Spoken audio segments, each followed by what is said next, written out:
धर्मवीर छत्रपती संभाजी महाराजांवर क्रूर कर्मा औरंगजेबने फाल्गुन अमावस्या 1689 या दिवशी त्यांचा वध करून त्यांच्या मृतदेहाची उत्तमना करण्यात आली। म्हणूनच राजाच्या त्यावेळी न निघाल्या अंत्ययात्रेचे स्मरण म्हणून संपूर्ण महाराष्ट्रात दर फाल्गुन अमावस्येला मुक पदयात्रा काढून सर्व शंभूप्रेमी त्यांना श्रद्धांजली अर्पण करतात। वाडा शहरातील शंभूप्रेमींनी वाडा शहरातून मुक पदयात्रा काढून गणेश मैदान येथे त्यांच्या फोटो समोर त्यांना श्रद्धांजली अर्पण करण्यात आली।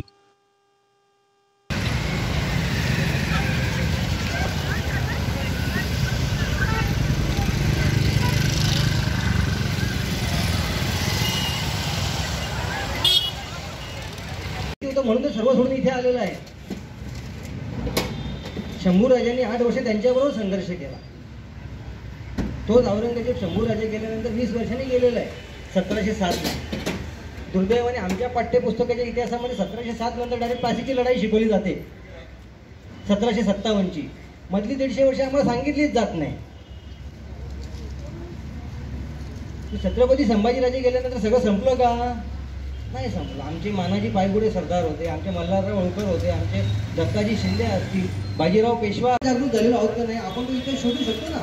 आपल्या हातामध्ये आपण मोबाईल एखाद्यावर सर्व जग आहे ना। हे याच्या आधी आम्हाला चुकीचं शिकवलं नाही किंवा आम्हाला दिशाभूल केलेली असेल तर आपल्यासारखे राष्ट्रप्रेमी जागृत नागरिक जर जागृत आहेत या सगळ्या गोष्टी सर्व धर्म समान आहे जी शिकवण आमच्या कानावर कायम पडत आली।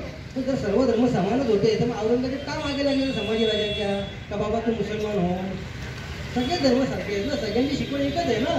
पण तो का त्यासाठी मागे लागलेला? आणि आमचे संभाजीराजे तरी मग कशासाठी काही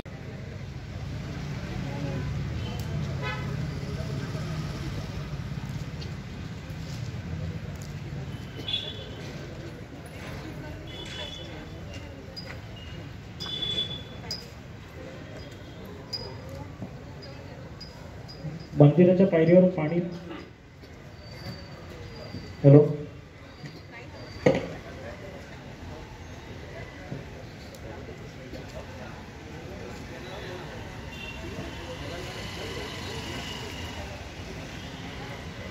हॅलो हॅलो मंदिराच्या पायरीवर पिण्याच्या पाण्याची व्यवस्था आहे।